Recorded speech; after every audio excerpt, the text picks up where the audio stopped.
friend of me is Google Pixel 6 Pro, and today I would like to show you how you can operate vibration settings on this device.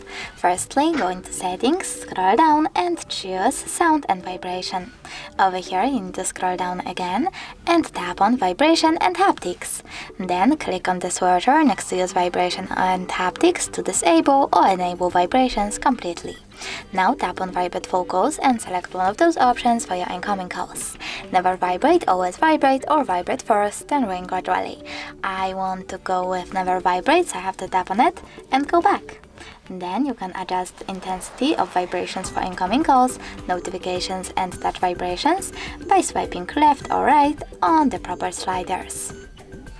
Thanks so much for watching. If you enjoyed this video, don't forget to leave a like, comment and subscribe.